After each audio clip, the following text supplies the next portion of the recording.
Hello everyone, welcome to the uncommon sense with Ashutosh Yadav. आज हमारे साथ एक बहुत अच्छी शख्सियत है जिन्होंने कई साल शिक्षा के क्षेत्र में आर्ट ऑफ लिविंग को, योगा को स्पेशली दिया है और बहुत सारे लोगों को उन्होंने ट्रेन किया है। आज हम मिलते हैं डॉक्टर खिलेश्वरी साव से। जय गुरुदेव खिलेश्वरी जी। जय गुरुदेव, सबको नमस्कार। मेरे ख्याल से तो बहुत सारे लोग हमारे व्यूवर्स आपको जानते होंगे, और जो नहीं जानते होंगे उनके लिए एक छोटा सा 2-3 लाइन का इंट्रोडक्शन आपकी तरफ से। मैं डॉक्टर खिलेश्वरी छत्तीसगढ़ राजनांदगांव में रहती हूँ और मैं गवर्नमेंट स्कूल में टीचर हूँ, प्लस साइंस मिस्ट्रिक योगा टीचर हूँ, आर्ट ऑफ लिविंग की टीचर हूँ। और मैं कॉम्पिटिटिव क्षेत्र के बच्चों को काफ़ी समय तक पढ़ाती आई हूँ। और हमारे स्टेट लेवल पे जो बच्चे बुक्स पढ़ते हैं 6 to 10 तक की, उसमें बुक में राइटर का भी काम करी हूँ और बस सोशल वर्क करने का शौक रखती हूँ। जी, धन्यवाद आपका इंट्रोडक्शन देने के लिए। और मैंने भी फर्स्ट हैंड एक्सपीरियंस लिया है इनके सोशल वर्क और इनके योगा एक्टिविटीज़ का, और मैं बहुत बदलाव देखता हूँ इनके आसपास। बहुत सारे गांव हैं, गांव-गांव में जाकर के भी ये काम कर रही हैं। तो हम वापस आते हैं अपने टॉपिक्स के ऊपर। हमारे पास कुछ 8-10 सवाल हैं जो कुछ हमारे व्यूअर्स से आए हैं, कुछ हमने कंपाइल किए हैं, तो मैं एक-एक करके पूछूंगा। क्या तैयार है आप? हाँ, बिल्कुल। ओके, सबसे पहला सवाल है, सनातन धर्म के विषय में आप क्या टिप्पणी करना चाहेंगे? हाँ, हम हैं तो सनातनी अपने आप को कहते हैं, फिर भी हमें शायद स्पष्ट पता नहीं होता है कि सनातन एक्चुअल में क्या है। तो सनातन जो है 2 शब्द हैं उसमें, एक जो है वो है सत और दूसरा है पत। इन दोनों से मिल कर के यह और वह। ऐसा धर्म जो जिसका ना आदि है ना अंत है, उसको कहते हैं सनातन। तो हम सब उसको मानने वाले लोग सनातनी कहलाते हैं। और सनातनी कहने का मतलब, ये सनातन धर्म कहने का मतलब सिर्फ हिंदू ही नहीं आते हैं। हमारी ये भी धारणा बनी है कि हिंदू ही सनातनी कहलाते हैं। सनातन में जो है, गौतम बुद्ध अपने आप को कहते थे कि मैं सनातनी हूँ। तो बौद्ध धर्म भी, जैन धर्म भी, सिख धर्म के जो मानने वाले लोग हैं वो भी सनातन में आते हैं। दूसरी बात है कि इसकी उत्पत्ति के बारे में हमें, क्योंकि कहा जा रहा है ना जिसका आदि है ना अंत है, तो ये धर्म की उत्पत्ति ऐसे कुछ ग्रंथों में मिलता है कि लगभग 9,000 बीसे पूर्व ही मिला होगा। ऐसा कुछ धर्म ग्रंथ कहता है सनातन धर्म के। एक बहुत ही अच्छा सवाल है, एक बिल्कुल। कि जैसे आपने अभी-अभी बौद्ध धर्म की बात की, तो बौद्ध धर्म के जो संस्थापक हैं, हम उन्हें खुद ही विष्णु का अवतार कहते हैं, और कई जगह ऐसा कहा जाता है कि वो 8वें या 9वें अवतार थे। मेरे ख्याल से जितने भी धर्म भारत में अलग-अलग बटे, मेरे ख्याल से उन सबको कई कई लोग पंथ भी कहते हैं, और धर्म सिर्फ एक ही है सनातन, बाकी सब धीरे-धीरे अलग-अलग पंथ में बट गए। आपको क्या लगता है इस बारे में? हाँ, हम जो अवतार पढ़ते हैं उस अवतार में कहा गया है कि बुद्ध जो है 90वें अवतार में है। इसके बाद अब कहा गया है कि कल्कि अवतार होगा। ये बिल्कुल सही है। जी। और एक सवाल है कि सनातन धर्म की उत्पत्ति, क्योंकि अगर बुद्ध को भी हमने सनातन में अंदर ही रख लिया और वो भी 9वें नंबर पे रख लिया, तो उनके पहले 8 और आए हैं। तो इस तरह से हुँ। देखा जाए तो सनातन धर्म तो बहुत पुराना होगा। तो असल में सनातन धर्म कितना पुराना है? हाँ, हमारे धर्म ग्रंथों के अनुसार तो कहा गया है कि सनातन धर्म लगभग 9,000 वर्ष पुराना होगा। और इसी सनातन धर्म से धीरे-धीरे करके अन्य धर्मों की उत्पत्ति हुई है, ऐसा माना जाता है। ओके। और आर्कियोलॉजिकल साइंस की हिसाब से अगर देखा जाए, तो राम सेतु का जब कार्बन डेटिंग किया गया और उसके आसपास की जो चीज़ों की कार्बन डेटिंग की गई, तो ये लगभग 7 साढ़े 7 हज़ार साल पुराना था। और राम जी से पहले एक सतयुग का भी समय आया। तो मेरे हिसाब से 7,000 से 9,000 जो आप नंबर बोल रही हैं, ये सही हो भी सकता है। हाँ, क्योंकि ग्रंथों में कहा गया है कि राम जी का जन्म जो है लगभग 5,114 बीसी में हुआ होगा, ऐसा माना गया है। और उससे काफी पहले जो है ये सनातन धर्म की प्रथा चली आ रही है। जी, राम जी द्वापर में आए और त्रेता में आए ना? हम्म। द्वापर में से कृष्ण जी। द्वापर में कृष्ण जी का है और श्री कृष्ण जी का जन्म जो है उनके पहले बाद में हुआ है ना? उससे पहले सतयुग हो चुका था। तो हम्म। अक्सर लोग ऐसा बोलते हैं कि बाइबल के अनुसार एडम सबसे पहले थे, और आप जब इस्लाम में जाते हैं तो उसमें भी एक आता है। और तो हम अगर देखें अपने धर्मों में प्रथम व्यक्ति किसे कहा गया है? हाँ, ऐसा कहा जाता है कि मनु जो है पहले सनातन धर्म के व्यक्ति हैं या मानव है। अगर हम मत्स्य पुराण का अध्ययन करते हैं तो उसमें लिखा हुआ है कि ब्रह्मा जी ने सबसे पहले जो है सरस्वती जी को शत्रुपा के रूप में धरती पर भेजा और उन्होंने जन्म दिया था मनु को, और यही मनु जो है पहले सनातनी थे और फिर उनसे जो उत्पन्न हुए हैं वे सारे सनातनी धर्मों के नहीं। इस धर्म का मूल क्या कहेंगे? क्या क्या बेस है इस धर्म का? हाँ, सभी धर्म अपने अपने अनुसार करते तो वही है। कुछ लोग कहते हैं कि हम बाह्य आडंबर मानते हैं, कुछ लोग कहते हैं कि नहीं, ये होने से हमारे अंदर की जो श्रद्धा है वो उसको हम व्यक्त कर पाते हैं या अनुभव कर पाते हैं, ऐसा कहते हैं। तो इसके लिए क्या है, कुछ तो जप करते हैं, कुछ लोग तप करते हैं, कुछ लोग दान आदि करते हैं, कुछ लोग जो है पूजा पाठ करते हैं। तो ये सबका अपना तरीका है, पर इसमें हाँ कहा गया है 5 बातें जो है वो होता ही है। एक तो पूजा है, जप है, तप है और फिर कहते हैं दान किया जाना चाहिए और सत्य की राह पे चलना। और ये भी कहते हैं कि ईश्वर एक है और उस एक ईश्वर को हम अलग अलग रूपों में मानते हैं। कई बार ऐसी चर्चा होती है कि ना तो ईश्वर जन्म लिया है और ना ही मृत्यु होगा। ऐसा कुछ लोग नास्तिक और आस्तिक दोनों प्रवृत्ति के लोग होते हैं, है ना? तो यहाँ पर ये कहा जाता है कि आप अपनी श्रद्धा को व्यक्त करने के लिए एक साकार रूप दे देते हैं और उस रूप को दे करके, जैसे हम कहते हैं राम जी आए, राम जी का ये समय रहा है, या कृष्ण जी आए, कृष्ण जी का ये रूप रहा है, जो कि हम मानव हैं तो हम मानव रूप में ही उनको मान लिए। अगर एक पशु ईश्वर की आराधना करता है तो वो पशु ईश्वर को किस रूप में देखेगा? अपने ही रूप में तो देख पाएगा ना। एक मत्स्य मछली है, वो ईश्वर को मानती है, वो मछली ईश्वर की कल्पना किस रूप में करेगी? अपने ही शरीर के रूप में तो करेगी। हाँ, ये जरूर होगा कि वो उसको अपने से बृहद रूप में और सुंदर रूप में देगी। यही इस धर्म का मूल रहा है। ओके, कहने का मतलब सनातन धर्म सिर्फ मनुष्यों के नहीं, वो जीव जंतु और पशु पे भी वो भी सनातन है। हाँ, जीव जंतु भी अगर पूजा कर रहा है, पाठ, एक सकारात्मक स्वरूप की बात कह रहे हैं कि ईश्वर की शक्ति जो है, ईश्वर जो है वो सिर्फ अनुभव करने की चीज है, पर उस अनुभव को कुछ लोग जो है मन को तभी केंद्रित कर पाते हैं जब वो एक सकारात्मक रूप में दिखाई देता है। अहिंसा, सत्य जो है, दया जो है, ये सब भी तो सनातन का एक मूल भाव है।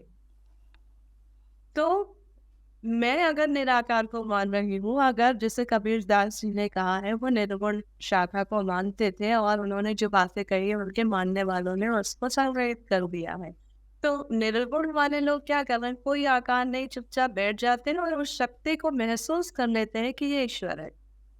मुझ में इतनी क्षमताएं नहीं है कि मैं ऐसे ही खाली बैठ जाऊं और उस निराकार शक्ति को मान लूं। तो इसके लिए हमने एक साकार रूप दे दिया है कि ये इस रूप में, हमको उस रूप में उनकी आराधना करने में आसान हो रहा है। तो बस यही मैं कहना चाह रही हूँ कि वो जीव जो है, उन जीवों में भी इस तरह की कल्पना क्षमता है कि वो उस ईश्वर को अपने ही रूप में देख पाएंगे, महसूस कर पाएंगे। तो हम एक शॉर्ट में ये बोल सकते हैं इस पॉइंट पे कि जो इस धरती में या इस दुनिया में एग्जिस्ट करता है सब सनातन ही है हाँ, और सब सनातनी है। बहुत बढ़िया है। सनातन। मतलब ये तो बहुत इंक्लूसिव है, सबको मिला के चल रहा है।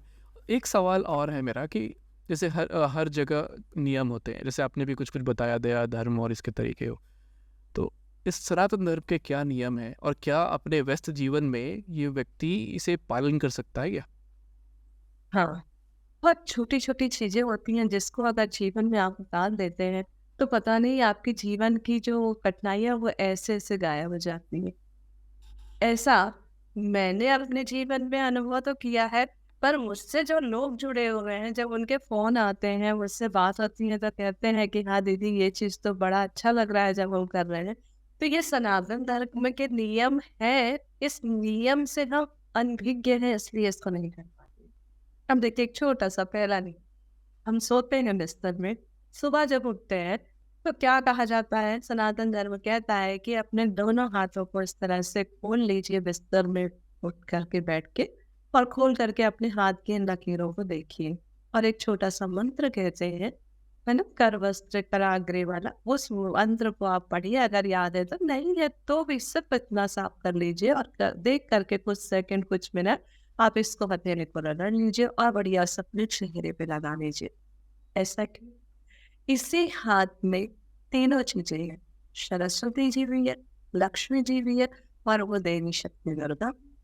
आप देख लीजिए कितना सेकंड लगा आपका, कितना टाइम आपका वेस्ट हुआ, कुछ भी नहीं गया। और जब आप बिस्तर से नीचे पैर को उतार रहे हैं तो कहते हैं कि अपना राइट पैर जो है पहले जमीन पर उतार लीजिए। आप तो पैर उतारेंगे, अब थोड़ा-सा अलर्ट हो जाइए कि राइट पैर को पहले रख दीजिए। एक और बात कहना चाहूँगी यहाँ पर कि हमारा जो एक स्वर युग होता है, वो स्वर युग ये कहता है कि आपकी जो नासिका चल रही है, उस नासिका के पैर को पहले ज़मीन पे रखना चाहिए। पर उस पैर को अगर रखते हैं, तो 2 कदम उसके लिए दिशा बताया गया है कि आप लेफ्ट पैर को रख रहे हैं, तो आपको उत्तर की ओर चलना है कि पूर्व की ओर चलना है कि राइट को रख रहे हैं, ये बताया। पर हमारा धर्म सनातन क्या कहता है?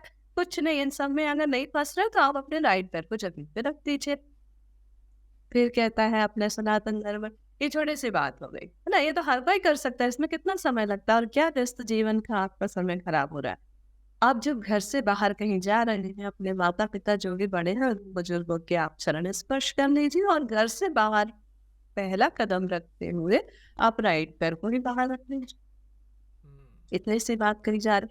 आप जब प्रातः उठ रहे हैं तो थोड़ा-सा अपने नित्य कर्मों से फ्री हो जाते हैं, शौच वगैरह से फ्री हो गए, तो फ्री होने के बाद में सिर्फ 5 मिनट या 7 मिनट जो है संध्या वंदना कर लीजिए, या संध्या वंदना नहीं कर पा रहे तो आराम से बैठ के 5 मिनट 7 मिनट का मेडिटेशन कर लीजिए।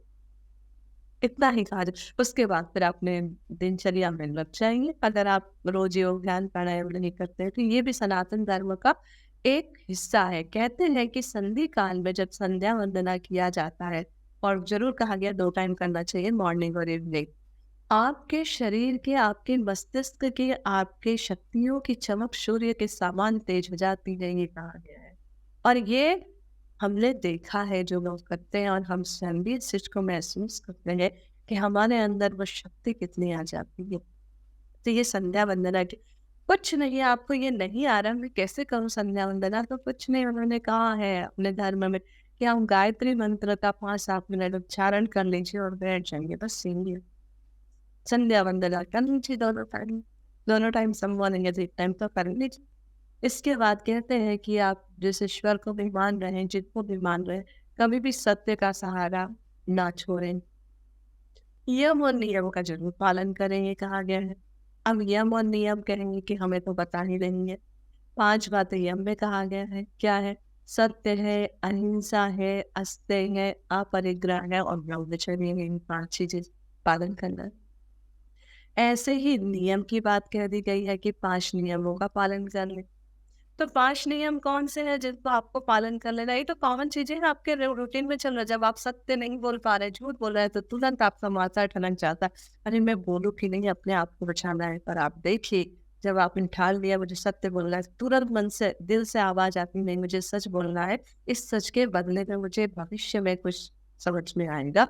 पर झूठ बोलूँ तो पता नहीं एक झूठ के लिए मुझे कितने झूठ बोलने पड़ेंगे। तो ये तो रूटीन में आ जाता है ना। ऐसे ही आप जब नियम कहते हैं, तो नियम में कहता है शौच। शौच मतलब यहाँ पर किस चीज़ से कहा गया? पवित्रता से कहा गया है, शुद्धिकरण की बात कही गई है ना, उस चीज़ के शौच की बात कही जा रही है। मन को आपके पवित्र करोगे, शरीर को तो आप नहा के पवित्र कर लेते हो, मन को कैसे पवित्र करोगे? तब करने की बात कही गई है, ईश्वर प्राणिधान की बात कही गई है, स्वाध्याय की बात कही गई है। तो ये नियम में शामिल किया गया है।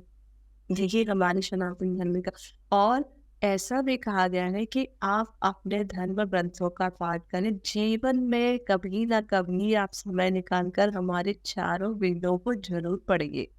ये सनातन में कहा गया है। जितने भी ग्रंथ है, रामायण है, महाभारत है, उपनिषद है, स्मृति है, वेद है, पुराण है, सब पर वेदों को जरूर पढ़ने की बात कही गई। और इसका वाचन ऐसे लोगों के सामने बिल्कुल नहीं करना है जो लोग नास्तिक है या इसका उपहास करते हैं, अन्यथा ये भी आपके लिए मायने नहीं रखता है। तो इन चीजों का ध्यान रखते हुए करना है, छोटी छोटी चीजें। अब कोई मनुष्य जो है पीड़ित है, कोई पशु पक्षी पीड़ित है, और आपने उसके प्रति थोड़ी दया भावना दिखा दी, तो ये कितनी अच्छी बात है। तो इसमें 2-3 पॉइंट मुझे पकड़ में आया जो बहुत मुझे लगा। सबसे पहला तो एक मुझे पॉइंट लगा कि आपने बताया कि हम जिस भी देवी देवताओं की उपासना करते हैं, कहने का मतलब यहाँ पे बहुत हैं और आप अपना वाला चूज़ कर सकते हैं। इसमें कोई बंधन नहीं है, इसमें कोई बाधन नहीं है।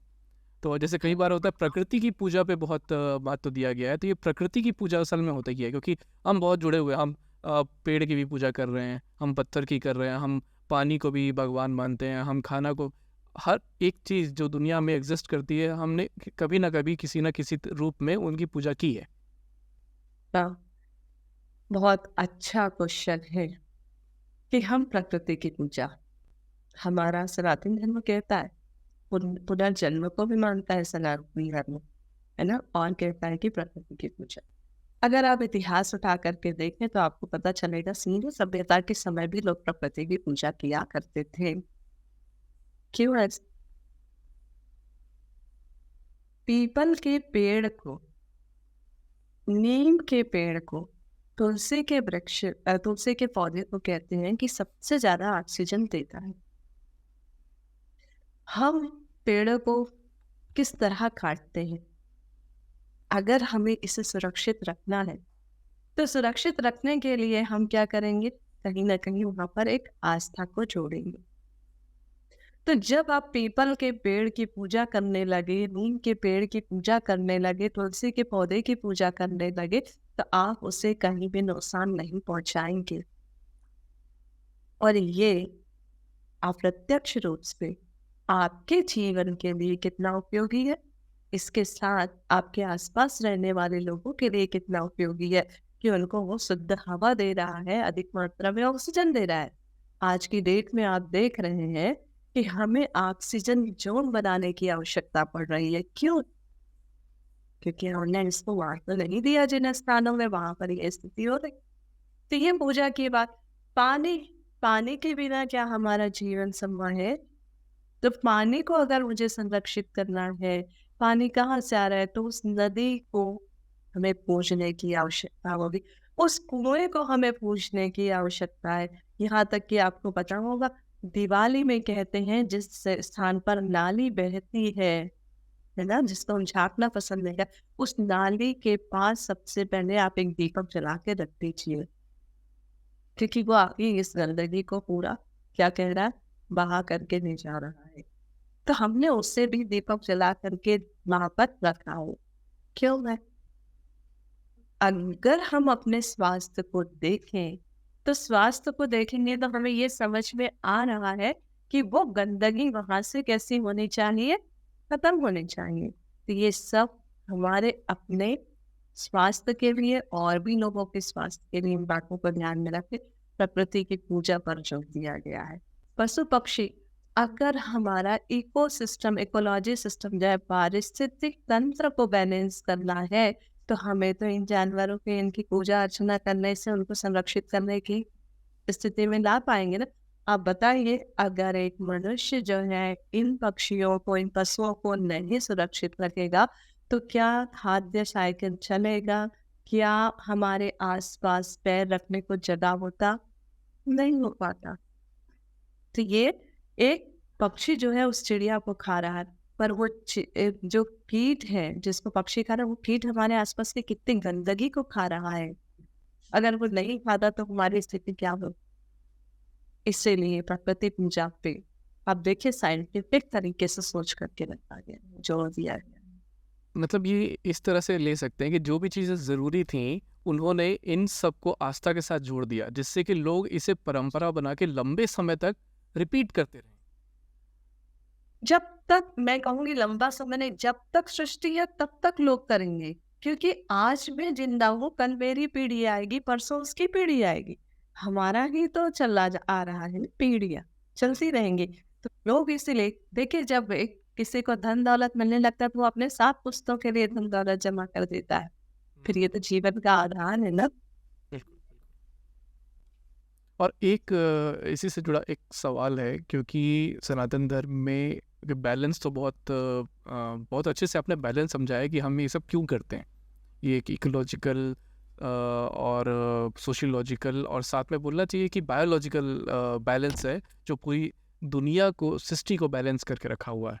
और मेरे ख्याल से इतने हज़ारों सालों तक अगर नहीं किया जाता तो अभी तक शायद सृष्टि उतनी अभी जैसे कुछ सालों में ही मेरे ख्याल से 100-200 साल 300 सालों में ही कितना ही कुछ हमने बर्बाद भी कर दिया। चलिए आगे हम बढ़ते हैं। अभी मैंने एक वीडियो देखा श्री श्री रविशंकर हमारे गुरु जी का, जिन्होंने एक सवाल का जवाब दिया। सवाल ये था कि ये 22 तारीख को एक अनुष्ठान हो रहा है जिसमें हम राम जी की मूर्ति स्थापना कर रहे हैं, और उसमें भव्य यज्ञ हो रहा है।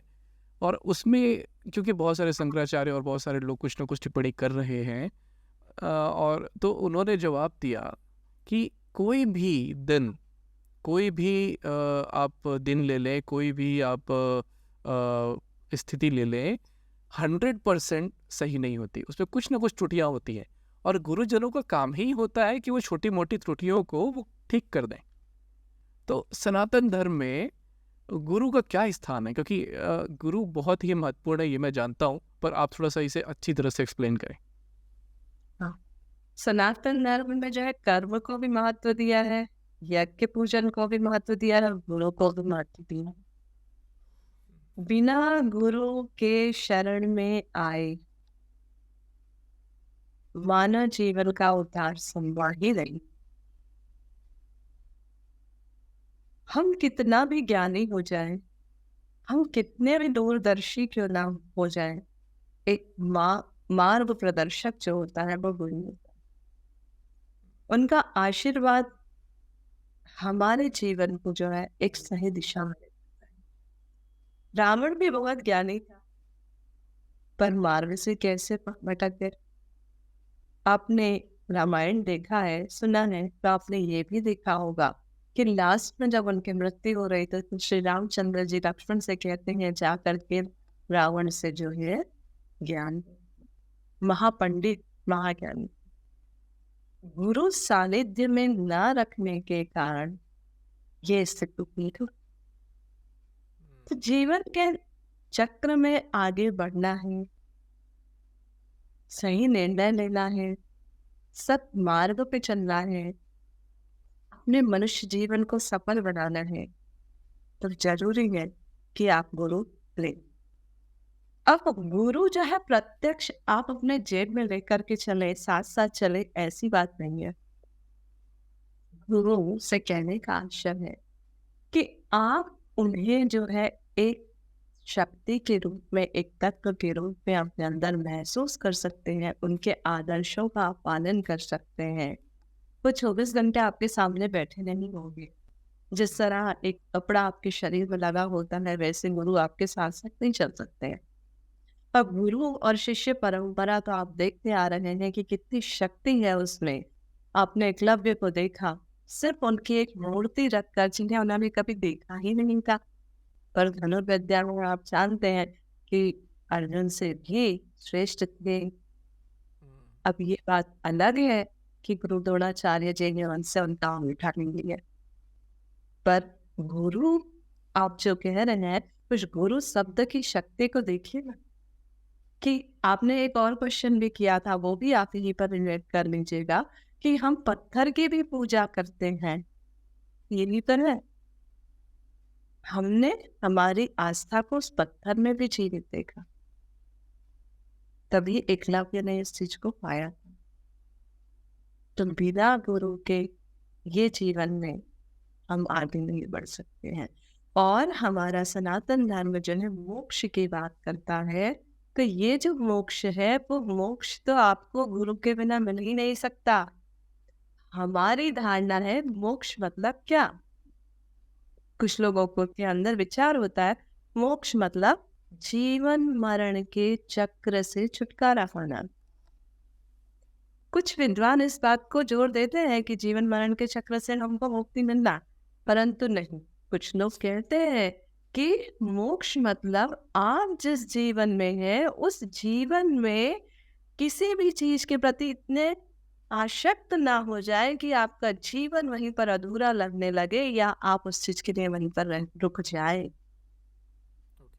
उसको नहीं मोक्ष का। तो ये सब गुरु से ही आता है।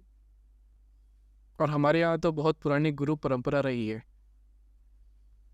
मतलब मैं देख करके और जान करके, और मैं बहुत खुश हूँ, क्योंकि मैं अपने आप को हिंदू मानता हूँ और सनातनी मानता हूँ, और मैं गर्व करता हूँ कि इतना पुराना गुरु परंपरा, मुझे नहीं लगता इतना पुराना कोई यूनिवर्सिटी और कोई स्कूल या कोई कॉलेज कुछ भी इतना पुराना होगा जितनी पुरानी हमारी गुरु परंपरा है।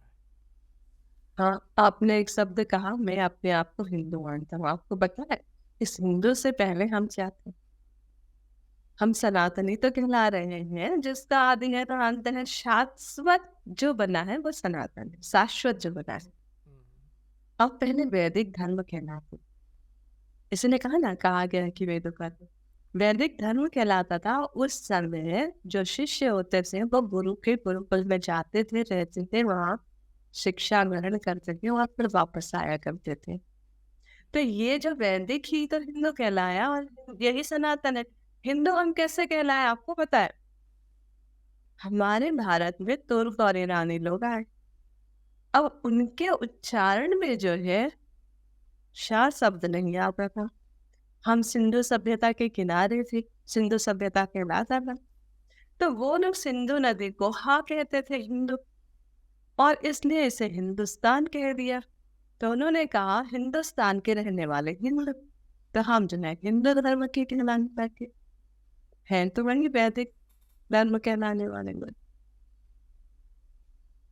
इस पे एक और कैच भी है कि हिंदू शब्द कहाँ से असल में आया। दो तीन मैंने और भी डिपिक्शन देखे हैं कुछ। एक मैंने आर्टिकल एक पढ़ा था जिसमें एक पुरानी किताब, बहुत पुरानी किताब, एक ट्रैवलर की थी। वो एक इस्लामिक ट्रैवलर था बाकायदा, और वो बहुत पुराना, जब ये तुर्क और ये सब नहीं आए थे उस समय, वो इस्लामिक स्कॉलर ने अपने उस पर लिखा कि यहाँ पे एक ऐसी जगह है जहाँ सारी वनस्पतियाँ मिलती हैं, सारे फल फूल मिलते हैं, और उसको बाकायदा डिस्क्रिप्शन दिया। और वो हिंदू जनजाति के हिसाब से उसने ये शब्द लिखा, हिंदू शब्द वहाँ पे भी आया। तो अब ये भाषा की वजह से हो सकता है या क्या हो सकता है, ये हमको थोड़ा खोज का विषय है। लेकिन एक बात तो तय है, कितने भी नाम बदल लीजिए, ये है तो सनातन धर्म ही। और इतना पुराना धर्म है कि ये मेरे ख्याल से ना सबसे पहला नहीं बोल सकते, क्योंकि जिस समय सनातन था उस समय और कुछ था ही नहीं। तो जब कंपटीशन था ही नहीं तो पहला और दूसरे की बात ही नहीं थी। बात नहीं आ सकती, बिल्कुल बिल्कुल। इसी से तो बाकी धर्मों का उदय हुआ है, थोड़ा थोड़ा कुछ कुछ चेंज करके किया गया है। और इसलिए आप देखेंगे कि इस धर्म में समभाव, सर्वधर्म धर्म समभाव की भावना रखी गई है। हमारे अपने गुरु के अलावा हम दूसरे भी धर्मों के जितने भी गुरु हैं उन सबका समान आदर करते हैं। हम कभी किसी के ऊपर छिटाकसी नहीं करते हैं कि इसने ऐसा किया, इसने ऐसा किया, इसने, जैसे हम हमारे धर्म में गुरु वैसे उनके धर्म में भी गुरु है, उनके अंदर भी उतनी ही क्षमताएं हैं, आस्थाएं हैं। तो ये सर्वधर्म समभाव की भावना लेकर के सनातनी लोग जो है चल रहे हैं। वही मेरा अगला सवाल अयोध्या पे होगा, क्योंकि हमने राम मंदिर की बात उठाई अभी। तो जैसे मूर्ति की बात मैंने आप सोचते ना कि हम पत्थर की पूजा करते हो मूर्ति, तो मैंने एक बहुत ही अच्छा एक स्टडी देखा था। उस स्टडी में एक साइंटिस्ट ने ये स्टडी किया कि भारत के साउथ में जो मूर्तिकार होते हैं ये भी चेक करके बता सकते हैं कि मूर्ति मेल है कि फीमेल है, उसके उनके अंदर कौन सी धातु है और धातु किस प्रकार की है, पॉजिटिव धातु है या नेगेटिव धातु है। उससे वो पता लगा सकते हैं कि वो मूर्ति मेल है कि फीमेल, और उसके हिसाब से, तत्व के हिसाब से वो मेल या फीमेल की मूर्ति बनाते हैं। अगर गलत मूर्ति बन गई, मेल से फीमेल या फीमेल से मेल की मूर्ति बन गई उस पत्थर के धातु के गलत होने की वजह से, तो प्राण प्रतिष्ठा हो ही नहीं सकती, क्योंकि प्राण प्रतिष्ठा मतलब उसके अंदर अंदर एक वाइब्रेंट एनर्जी का प्रवाह होना चाहिए, और गलत प्रवाह होने से प्राण प्रतिष्ठा पॉसिबल ही नहीं है। तो ये बहुत ही अमेजिंग चीज़ है। ये चीज़ों हाँ बिल्कुल, देखिए उनके अंदर कितनी क्षमताएं हैं ना कि वो इस क्षमता का उपयोग कर पा रहे हैं। और ये भी एक टेक्नोलॉजी है, इस पर रिसर्च होना चाहिए, बहुत एक्सटेंसिव रिसर्च होना चाहिए कि अगर कोई इतना कुछ जान सकता है तो और क्या चीज़ें हैं जानने लायक। हो सकता है कि कुछ नई चीज़ें हमको पता चले। तो इससे ही जुड़ा मेरा एक सवाल है कि हमारे देश में राष्ट्रवादी भावना बहुत अच्छे से दिख रही है अभी, क्योंकि बहुत सालों के बाद, 500 साल के बाद हमको एक मंदिर मिल रहा है, और बहुत मेहनत करके 500 साल मतलब कई पीढ़ियाँ निकल गई, मतलब करोड़ों लोग चले गए ये सपना देख करके, और उसके बाद हमको देखने के लिए, साक्षात देखने मिल रहा है, हम जीवित हैं। 22 तारीख को अभी कंसेक्रेशन होने वाला है। तो और बिल्कुल राष्ट्रवादी भावना होनी ही चाहिए। क्या लगता है आपको इसमें? एक दो लाइन में आपका चाहूँगा। हाँ बिल्कुल सही है। राष्ट्रवादी भावना जो है हमारे भारत में कहाँ से आई होगी? आप बताइए, आपसे मैं पूछ रही हूँ, कहाँ से आई होगी? मुझे तो ये लगता है आज लोग कि लोग त्रस्त आ गए, थक गए, बोले कि बस अब वो पावर चिंता हम और नहीं सह सकते, कहीं ना अच्छा कहीं फुल इसी स्टॉप लगाना पड़ेगा। तभी उन्होंने राष्ट्रवादी भावना को जगाया।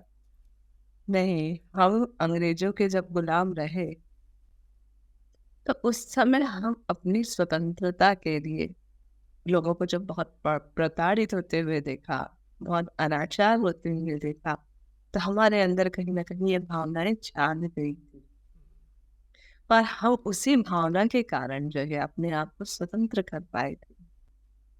और आज यही बात हमारे यहाँ पर ही लागू होता है। मुगलों के समय भी बहुत लड़ाई हुई, बहुत युद्ध हुआ, हमारे बहुत वीर पुरुष रहे, शिवाजी, संभाजी महाराज रहे, शिवाजी महाराज रहे हैं, और भी कई लोग, मतलब इतने सारे नाम है कि तो नाम भी याद नहीं है मुझे।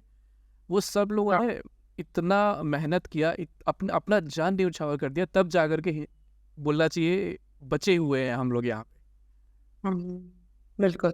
तो जैसे बताया मैंने अभी, राष्ट्रवादी भावना वहां पर जागृत थी, तो 1858 पहला जो स्वतंत्रता संग्राम जहाँ असफल हो गया था, वहीं पर जो है ये वाली बात भी आ गई। जो अंग्रेजों से लड़ा था। हाँ, वहां पर जो है 1858 में जो है अयोध्या मंदिर के लिए सबसे पहले वहां पर FIR दर्ज किया गया। जो केस हाँ, अयोध्या केस हुआ। तो 1858 में तो केस डाल दिया गया, कुछ दिनों तक ठंडा पड़ा रहा, FIR किया गया, केस नहीं, पुलिस थाने में से जो का शासन था। फिर उसके बाद जो है वो 1885 में जो है कोर्ट में पहली बार ये मामला को ले गए। 85 में जब कोर्ट में मामला गया, फिर कुछ समय तक पड़ा रहा। 1949 में जो है ये मामला क्या हुआ, आगे बढ़ा, और फिर कानूनी कार्यवाही प्रारंभ हो गई 49 में। और उसके बाद जो है 2010 में जो है इलाहाबाद में, आपको पता होगा इसी से संबंधित बाबरी मस्जिद वाला घटना घटी थी 92 में, है ना, 6 दिसंबर 1992 जो कहा जाता बाबरी मस्जिद। फिर जिस समय ये निर्णय आने वाला था, शासन ने लगभग छुट्टियां दे दी थी, 3 बजे जो भी फैसला होने वाला था, हिंदू और मुस्लिम सांप्रदायिक तंत्र के ना हो, कितनी सारी बातें थी उस समय कि जब मामला चल रहा था। तो 2010 में जो है इलाहाबाद कोर्ट का फैसला आया, उसने कहा कि इस भूमि को 3 जगहों में बांट दो। अब ये मामला जो है सुप्रीम कोर्ट चला गया। जब सुप्रीम कोर्ट गया तो सुप्रीम कोर्ट ने अपना फैसला दिया 2019 में। तो उन्होंने कह दिया कि यहाँ पर राम मंदिर बनेगा ही बनेगा। जब ये फैसला आया तो सबके अंदर जो है एकदम जोश जाग गया। बहुत समय से लोग इंतजार कर रहे थे, हम और भी ऐसे लोग जो सिर्फ इतिहास पढ़े हैं कि राष्ट्रीय भवन ऐसा होता है, लोगों ने ऐसे इकट्ठा हुए, ऐसे किए, तब जाके हमें स्वतंत्र। तो भाई आज हमारे भी अपने अंदर की शक्ति को महसूस करने का एक मौका मिला, तो हम क्यों पीछे हट जाए? हम क्यों ना एक दूसरे से हाथ मिला करके इस जो राष्ट्रवादी भावना है उसमें आगे क्यों ना? और फिर हमारा ही तो बाकी हिस्सा है, हमसे ही तो लोग उत्पन्न हुए हैं, फिर मैं अपने मूल को कैसे छोड़ दूं? ये सोच करके सब इस पे बिल्कुल लग गए, और ये आज इस रूप में आ गया कि अयोध्या में राम मंदिर जो है 22 तारीख को प्राण प्रतिष्ठा तो होने ही वाला है। 24 तारीख से पूरी पब्लिक के लिए खुल जाएगा कि हर कोई दर्शन कर ले। और तो और ये और अच्छी बात है कि आप देखिए आवागमन की सुविधा भी सरकार ने दे दिया कि 23 दिसंबर जो है 2023 में उन्होंने इंटरनेशनल एयरपोर्ट भी दे दिया वहां पर, और रेलवे की भी सुविधा दे दी कि विभिन्न स्थान से लोग आ सकते हैं। अभी जो यूपी पहले हुआ करता था कि पिछड़ा और वहाँ जाना कोई पसंद नहीं करता था, अभी तो मेरे ख्याल से उसे दिल्ली बनने में कोई देरी नहीं है। यूपी अब अगला दिल्ली मुंबई है। क्यों? इसका कारण मुझे समझ में ये आया, मुझे लगता है कि हमारे भारत में कुछ स्थान ऐसे हैं जहाँ पर बहुत बड़े-बड़े मंदिर हैं, और अयोध्या का जो मंदिर बन रहा है ये भी उन्हीं बड़े मंदिरों की एक श्रेणी में शामिल हो रहा है। आपको पता है ये मंदिर जो है 27 एकड़ की भूमि पे बन रहा है, और ये मंदिर को बनाने वाले जो व्यक्ति हैं, चंद्रकांत सोमपाल जो परिवार है, इनका पुश्तैनी है, इनकी 15 पीढ़ी से सिर्फ मंदिर निर्माण चल रहा है। और इन्होंने सोमनाथ गुजरात का फेमस मंदिर का डिजाइन भी बनाया था, जिसको बार बार बार बार महमूद गजनवी आकर के कितने बार 17 बार लूट के ले गया। उस मंदिर को खड़े करने वाले व्यक्ति इन्हीं के दोनों बेटे और ये मिलकर के इस मंदिर का डिजाइन तैयार किए हुए हैं, और इतने सुंदर तरीके से मंदिर का डिजाइन बना है। ये आज के समय में सोचकर बड़ा आश्चर्य होता है, जब इतने सीमेंट और इतने सारे टेक्नोलॉजी आने के बाद ये आज भी कहते हैं कि उस मंदिर का जो निर्माण हो रहा है उसमें पत्थरों को इंटरलॉक करके बनाएंगे। किसी प्रकार की छड़ों का इस्तेमाल, लोहे की छड़ों का इस्तेमाल नहीं करेंगे, हम व्हाइट सीमेंट का इस्तेमाल करेंगे, पत्थर का इस्तेमाल करेंगे और कॉपर का इस्तेमाल करेंगे, तांबे का। क्यों? कितनी दूरदृष्टिता है ये भी आप देखिए, कि कहते हैं कि 1000 साल तक तो कम से कम ये मंदिर इस धरती पर एज इट इज बना रहे। अगर हम लोहे की छड़ डालते हैं तो कहीं ना कहीं उसमें जंग लगना प्रारंभ हो जाता है। फिर इतने सालों के बाद अगर ये मंदिर बन रहा और ये ऐसे जल्दी नष्ट हो जाए, तो ये सोच को देख करके उन्होंने इस तरीके से बनाया, और सारी वो सुविधाएं उस मंदिर में डेवलप कर रहे हैं, दे रहे हैं, जो एक एयरपोर्ट में मिल रहा है। वो सारी सुविधाएं वहां पर, यहाँ तक कि बुजुर्गों के लिए जो है व्हील चेयर वगैरह की भी सुविधा दी गई है कि वो आराम से मंदिर, और इतना बड़ा उसका एरिया बना रहे हैं कि एक साथ लगभग 6000-7000 लोग एट ए टाइम आ सकते हैं। ऐसा उस मंदिर के निर्माण में किया जा रहा है, और 12 गेट दे दिया गया है कि जो भी जिस तरफ से जहां पर भी है इतने बड़े एरिया में, वो उस गेट से घुस करके भगवान का दर्शन कर ले। मुझे सबसे अच्छा क्या लगा, आपने सुना होगा इंडिया में 3 सूर्य मंदिर है, फेमस है, उसमें से 2 काफी चर्चा होता है। एक है कोणार्क में सूर्य मंदिर, जिस पर सूर्य की सीधी किरणें पड़ती थी, उसे तो बंद कर दिया गया। मोढेरा में एक सूर्य मंदिर है गुजरात में, जहाँ पर कि सूर्य की किरण 21 मार्च 23 सितंबर को सीधा पड़ता था। वो भी मंदिर को बंद कर दिया गया। अलाउद्दीन खिलजी उसको लूट लाट के ले गया, सूर्य देव का सूर्य का मंदिर। ये जो बात है, ये अब हमें अयोध्या में दिखाई देगा। वहां भी सोने की मूर्ति थी, यहाँ भी सोने की मूर्ति है। तो जो राम भगवान को जो है राम लला के रूप में ला रहे हैं, कहने का मतलब राम जी जब बचपन में दिखते थे जैसे 5 वर्ष किया, उस बाल्य अवस्था में उनकी सोने की प्रतिमा को उनकी प्रतिमा को सोने के सिंहासन पे स्थापित किया जा रहा है। तो क्या कहा गया है कि इस मंदिर में रामनवमी के दिन सूर्य का प्रकाश सीधा राम जी भगवान राम लला के मस्तक पर पड़ेगा। क्योंकि उनकी जन्म मुझे लग वहाँ जन्म पैदा हुए थे वो। हाँ, और मुझे लगता है देखिए इस बात को कितना ध्यान रख के बनाया गया है और कितनी भीड़ होगी इस दिन लोग ये देखने के लिए। हम तो वो सूर्य मंदिरों में जाकर के देख नहीं पाए क्योंकि सारे दोनों मंदिर बंद हो गए जहाँ सूर्य की सीधे किरणें पड़ती है। आज अब हमको यहाँ देखने को मिलेगा कि देखिए नेचर जो है मनुष्य के साथ या मनुष्य नेचर को कैसे साथ लेकर के चलता है। और वो नाम मुझे भी है ना उनका, रा का मतलब ही होता है रोशनी, सूर्य। हाँ, हाँ और बिल्कुल। राम का मतलब होता है मुझ में, मतलब सूर्य की रोशनी वाह! मुझ में। सच में है ऐसा। और हर एक ईंट में जो है राम लिखा हुआ है जिससे मंदिर का निर्माण किया जाए। और कई पूरे पूरे भारत के हर जगह से ईंटें आई हैं। मैंने तो उसको फोटो देखा है कि हर एक अलग अलग रंग की, अलग अलग शेप साइज की ईंटें हैं और सब में राम लिखा हुआ है, अलग अलग कोने और से आई हैं। हाँ, और देखो मतलब जन भावना को जो आप कह रहे थे ना राष्ट्र भावना कितना ध्यान में रखा गया। अपने भारत में तो ऐसे कितने लोग हैं जो लोग इस मंदिर को बना सकने में सक्षम है, इतने धन दौलत है। पर क्या कहा गया हमारे संतों के द्वारा, साधु संतों के द्वारा, गुरुओं के द्वारा, नहीं इसका पुण्य सबको मिलना चाहिए। और इसलिए लगभग 5 से 6 करोड़ लोगों का अंशदान है उस मंदिर के निर्माण में। हाँ, और इसमें तो ये कहा जा रहा है कि गवर्नमेंट ने अपनी तरफ से खर्चा ही नहीं किया। सारा जो खर्चा हुआ है वो सब हाँ, भारतवासियों ने हाँ, इकट्ठा किया, उस पैसे से हुआ है। हाँ, बिल्कुल श्रद्धालुओं से ही ये बोल सकते हैं कि ये गवर्नमेंट का कोई एस्टेब्लिशमेंट नहीं है। ये बोलना चाहिए सनातनियों का खुद का एस्टेब्लिशमेंट है। सनातनियों ने मिल करके बनाया है, ये गवर्नमेंट ने नहीं बनाया है। और ये कल से हमें देखने में कितना आनंद आएगा। 17 जनवरी को इसका उत्सव प्रारंभ हो जाएगा। दूर दूर से सब जा करके अभी से वहां पर पूरी सेवा दे रहे हैं, लोग रुके हुए हैं, कितने लोग भोजन की व्यवस्था करा रहे हैं, कितने लोग प्रसादी की व्यवस्था करा रहे हैं। और 22 जनवरी को जब इससे प्राण प्रतिष्ठा होगा तो क्या दृश्य होगा, पूरे देश में दिवाली का त्योहार मनाया जाएगा। पहले तो एक नया टीवी ऑर्डर किया है अमेजोन से, सिर्फ 22 तारीख को नए टीवी में देखेंगे हम।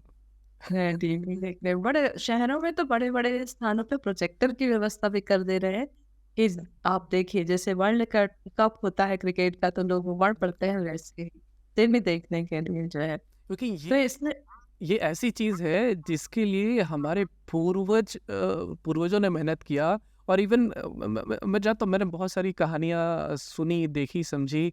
मुझे ऐसा लगा कि ये इस चीज को अगर सही मतलब हम नहीं करेंगे तो कौन करेगा।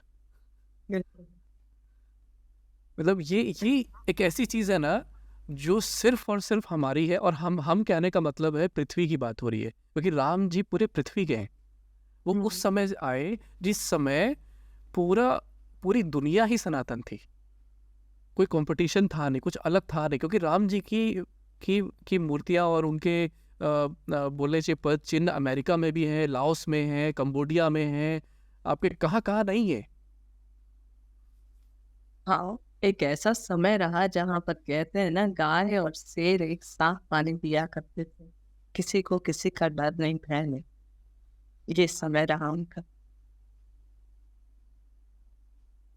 बल्कि आज भी अगर सबसे बड़ा मंदिर, राम मंदिर से पहले की हम बात करेंगे, तो सबसे बड़ा मंदिर, सबसे बड़ी मूर्तियां अगर कहीं रही हैं तो ये आपका कंबोडिया और उसके आसपास के देशों में, राज्यों में रहा है।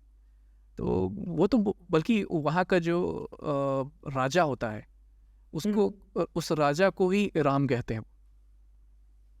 उसका जो प्रेसिडेंट या प्राइम मिनिस्टर चुना जाता है, जो राजा असल में होता है, जो चुना जाता है इलेक्शन में, उसे वो राम कहते हैं। तो उन्होंने अपनी संस्कृति बचा के रखी और बाकायदा वो एक मुस्लिम देश है।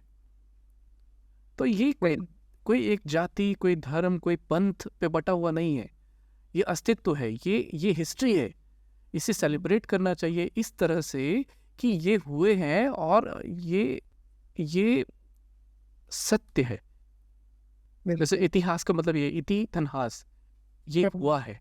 इस तरह से इसे सेलिब्रेट करना चाहिए। और इसमें बहुत लोगों का के खून पसीने, खून स्पेशली बोलना चाहिए, क्योंकि लोगों ने अपने प्राण त्यागे हैं इसके लिए बकायदा।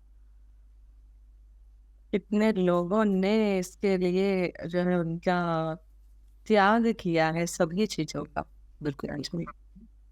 तो यहाँ पर ये जो प्रतिमा बनाई जा रही है वो लगभग 8 फुट के आसपास मूर्ति का आकार साइज होगा, इतना बड़ा बनाया जा रहा है इसको। और यहाँ एक घंटे की व्यवस्था की, मतलब मैं तो जब इन चीज़ों को पढ़ती हूँ, सुनती हूँ, न्यूज़ में देखती हूँ, तब मुझे लगता है कि मैं कब जाऊँगी। पर एक चीज़ है, मैं सोचती हूँ कि मैं इन सब चीज़ों को एकदम अच्छे से देखूँ, इसलिए इस उत्सव में अभी तो नहीं जा सकती, बाद में जाऊँ ताकि पूरा आराम से इसका आनंद ले सकूँ। मैं अपने व्यूअर्स को थोड़ा-सा बता दूँ कि मैं अखिलेश्वरी जी के साथ में एक बार विज़िट कर चुका हूँ, और इनकी आदत है बहुत सारी चीज़ें एक साथ देखने की, बहुत जल्दी-जल्दी देखने की। पर हम राम मंदिर देखने जाएँगे, रुक के आराम से देखेंगे, कोई जल्दीबाजी नहीं होगी। हाँ, बिल्कुल, क्योंकि मैं जब ये सब बातें सुनी कि हाँ भाई, इतना ऊँचा मूर्ति है, इस सिंहासन पे बिठा रहे हैं, दीवारों पे ये है, और फिर सूर्य की किरण ऐसे पड़ने वाली हैं, और मुझे तो ये भी पता चला कि वहाँ 2100 किलो का 1 घंटी है। आप बताइए, 2100 केजी का एक घंटी है, जिसकी लागत लगभग 10 लाख रुपए। अब वो घंटी भी लगाया गया है, तो देखने में कितना आनंददायक होगा। और उसके अलावा तो खैर कई घंटियां लगी होंगी। तो ऐसे ऐसे चीजें वहां पर है, तो उन्हें देखने और इसके लिए तो फुर्सत ही चाहिए, आराम से बस। बल्कि मैं तो ये बोलता हूँ कि मंदिर में की जो-जो विशेषताएँ हैं, उसके ऊपर हमको 15-20 मिनट का अच्छा एक सेपरेट वीडियो डालना चाहिए। हाँ, बिल्कुल बन सकता है, इतनी सारी है। तो जैसे ही अभी उद्घाटन हो जाता है, मंदिर में प्राण प्रतिष्ठा हो जाता है, उसके बाद हम इसका पूरा डिटेल में वीडियो बना देते हैं, कुछ वहाँ के पिक्चर्स वगैरह लेकर। बिल्कुल। तो धन्यवाद अखिलेश्वरी साहू जी। और व्यूअर्स, मैं आप सबको बधाई देना चाहूँगा, और सबसे विनती करूँगा कि 22 तारीख को बिल्कुल भी अयोध्या जाने की कोशिश ना करें, क्योंकि वहाँ पहले से ही बहुत व्यवस्थाएं हैं। आप घर पे ही मनाएं, और बिल्कुल हमें एक लाइक और सब्सक्राइब करें हमारे चैनल को, और इस तरह के वीडियोस आपको आगे भी देखने मिले, इसलिए बेल बटन का आइकन जरूर दबा दें। धन्यवाद। आपको भी धन्यवाद बुलाने के लिए, और सभी साथियों को बहुत-बहुत बधाई कि आप सबकी इच्छाएँ और हमारी इच्छाएँ पूरी हो रही हैं कि अब हम अपने देश में एक सुंदर-सा बहुत अच्छा एक माहौल राष्ट्रवाद का जगा पाए राम जी के माध्यम से। और 24 तारीख से तो हम सबके लिए ओपन हो रहा है, तो आराम से हम अयोध्या का दर्शन करें 22 तारीख को, और 24 के बाद जब भी मन हो हम जा कर के वहाँ आराम से समय बिताएँ और देखें, अनुभव करें उस क्षमता को जिनको मर्यादा पुरुषोत्तम कहा गया है, उस शक्ति को महसूस करें जिनके अंदर इतनी क्षमता थी इस संसार का उद्धार करने की। मिलते हैं फिर।